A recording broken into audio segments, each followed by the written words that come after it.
सावित्री सब्जी लेने बाजार गई होती है कि तभी उसकी नजर मिनी स्कर्ट पहनकर बाइक पर जा रही एक लड़की पर जाती है जिसकी पूरी टांगे दिखाई दे रही थी। ये देख सावित्री अपनी आंखें बंद करते हुए कहती है, छी छी, शर्मो हया तो जैसे बेची खाई है आजकल की लड़कियों ने।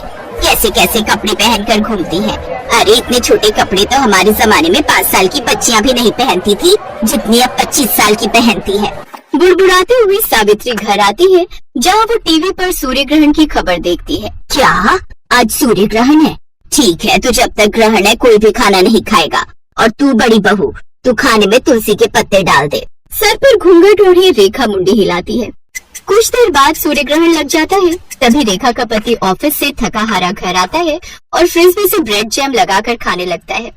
ये देख सावित्री गुस्से में चिल्लाते हुए कहती है, हे राम, कर दिया ना अपशगुन, भला ग्रहण में कौन खाना खाता है? क्या माँ, अब भूख लग रही है तो कुछ खाओ भी ना क्या? ठीक ही तो कह रहा है वो। अब ये सब पुराने विचारों को त्याग भी दो सावित्री। आप तो चुप ही रहिए। और तू बड़ी बहू, यहाँ खड़ी खड़ी मेरी शक्ल क्या देख रही है? तू इसे रोक नहीं सकती थी। माँ जी वो मैं। अब क्या बकरी की तरह मैं कर रही है? अपना पल्लू ठीक करिए, सर से खिसकना नहीं चाहिए। बहुएं जितनी मर्यादा में रहें उतनी ही अच्छी लगती हैं। अरे हम भी थे, जितना मर्जी काम करते थे, लेकिन मजा आने की कभी घूंघट सर से सरका हो।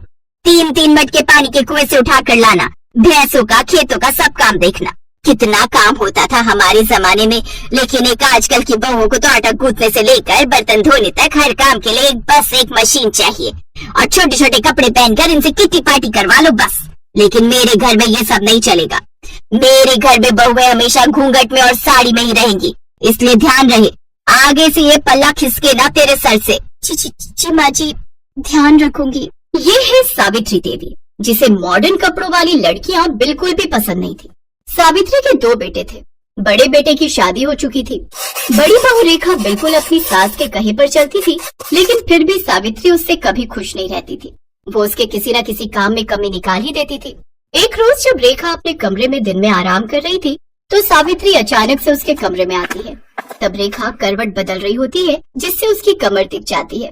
ये देख सावित्री जोर से चिल्लाती है, छी छी छी छी छी छी छी, बस इसी बात का डर था मुझे। सारी शर्मो हया बेच खाई है। माँ जी आप, लेकिन हुआ क्या? क्या होना है? करवट लेते वक्त तेरी कमर दिखी कैसे? आज के बाद ऐसा हुआ ना तो अच्छा नहीं होगा बहू। और इस तरह बंदिशों में रेखा ने अपनी शादी का पूरा 1 साल काट लिया। और उसकी फर्स्ट एनिवर्सरी पर उसका देवर राहुल दिल्ली से काम हो रहा था। भाभी, मुझे ना आप सबको कुछ बताना था, तो मुझे लगा इससे अच्छा दिन भला क्या ही होगा। वो मेरे ऑफिस में मेरे साथ संध्या काम करती है, अच्छे परिवार से है, अच्छा कमाती भी है, और मैं उससे शादी करना चाहता हूँ। मतलब लव मैरिज? हाँ माँ, लव मैरिज। क्यों, कोई प्रॉब्लम है? नहीं, मुझे भला क्या दिक्कत होगी। तुझे पसंद है लड़की तो फिर हमें भी पसंद है। ये सावित्री का सिद्धांत भी समझ नहीं आता। जो डरता है तो उसे और डराती है, और जो सुनता ही नहीं उसकी बात झट से मान जाती है। चुप करिए जी। अब उस शहरी लड़की के पीछे अपने बेटे को तो नहीं खो सकती ना, कहीं उसके लिए सब छोड़कर ही चला गया तो। इसीलिए तो चुपचाप इस शादी के लिए हाँ कर दी। एक बार घर में आ गई तो फिर रेखा और उसमें कोई फर्क नहीं कर पाएंगे। सावित्री अपने छोटे बेटे की शादी के लिए मान जाती है। वो 1 महीने बाद दोनों की शादी करवा देते हैं।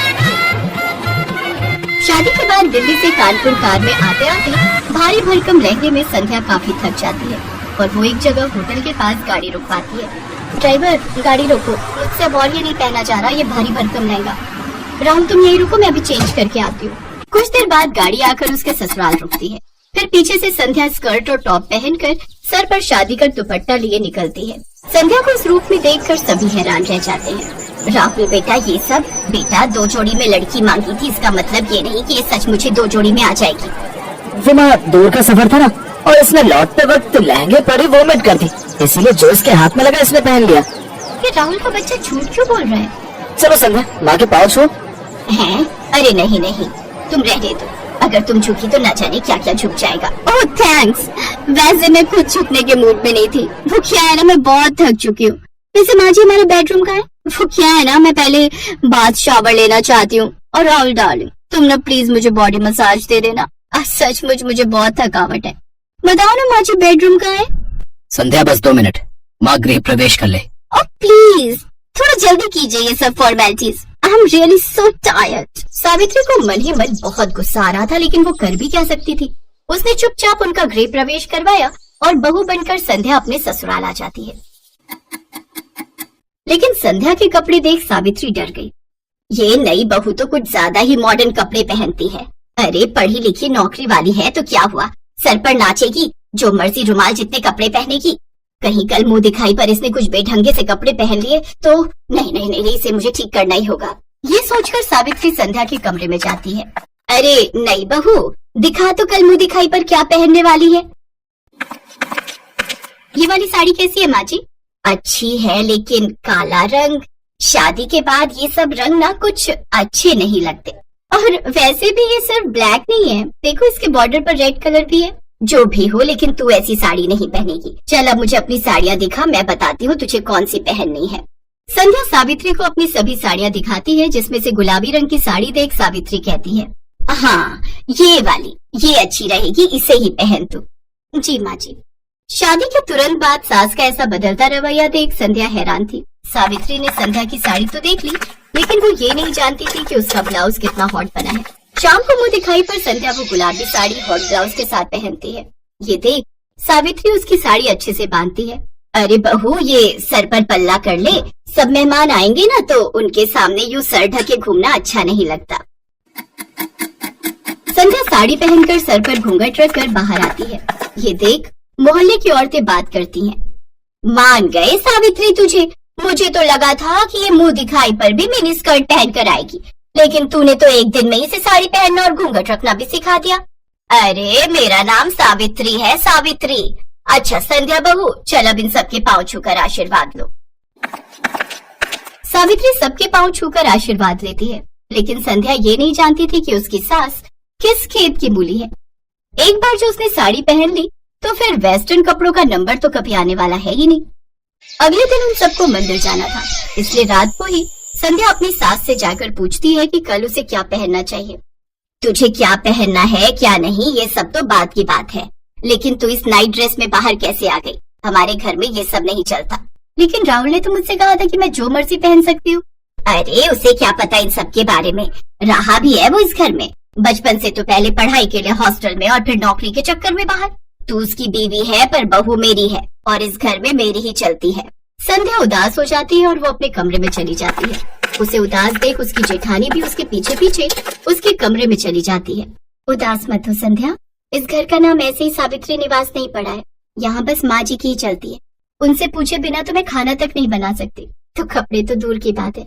अब कपड़े चेंज करके साड़ी पहन लो और किचन में आ जाओ। मुझे नहीं लगता अब वो तुम्हें कभी भी वेस्टर्न ड्रेसेस पहनने देंगी। ऐसे कैसे नहीं पहन सकती? अब तो बस हफ्ता भर में ये साड़ी पहनूंगी, उसके बाद बिल्कुल नहीं। एक हफ्ते बाद राहुल संध्या के साथ हनीमून ट्रिप प्लान करता है। सच में संध्या बहुत मजा आएगा, कश्मीर सच में बहुत खूबसूरत है। अच्छा अब तुम पैकिंग कर लो। संध्या अपनी पैकिंग कर लेती है। फिर जब ये बात सावित्री को पता चलती है तो वो संध्या के पास आती है। अच्छा कश्मीर जाने की तैयारी हो रही है, दिखा तो तूने क्या क्या रखा है वहाँ पहनने के लिए। वो क्या है ना, ध्यान रखना पड़ता है, कहीं तूने छोटे छोटे कपड़े रख लिए और तुझे सर्दी लग गई तो। वो तो मैं समझ ही गई थी कि बिना मेरे कपड़े चेक किए आप मुझे जाने कहाँ देंगी। संध्या हनीमून के लिए चली जाती है, लेकिन वो वहाँ जाकर कुछ वेस्टर्न कपड़े खरीद लेती है और अपनी ढेर सारी फोटोज लेती है। लेकिन एक रोज उसकी सास वो फोटोज देख लेती है और वो संध्या पर खूब गुस्सा होती है। लेकिन तभी वहाँ सावित्री की सास रत्ना आ जाती है, जो काफी बूढ़ी होती है, लेकिन उन्होंने भी टी शर्ट और पैजामा पहना होता है, साथ ही चश्मा भी लगाया होता है। बताओ भला क्या बुराई है इन कपड़ों में? मुझे देखो, मैं क्या इन कपड़ों में बुरी लग रही हूँ क्या? अरे जब मैं गांव में रहकर ऐसे कपड़े पहन सकती हूँ तो फिर मेरे पोते की बहू क्यों नहीं? और तू जानती है आज क्या हुआ? जब मैं रेलवे स्टेशन से लौट रही थी तो साड़ी पहने एक लड़की बाइक पर बैठी थी, उसकी साड़ी बाइक में फंस गई और वो नीचे गिर गई, जिससे उसे थोड़ी चोट आ गई। और वो कोई और नहीं, हमारी बड़ी बहू रेखा है। अभी अस्पताल में भर्ती करवा कर आई हूँ उसे। जमाने के साथ अपनी सोच बदल सावित्री। ये सब बातें सुन सावित्री को अपनी गलती का एहसास होता है और अब वो कभी भी अपनी बहुओं को उनकी मर्जी के कपड़े पहनने से नहीं रोकती।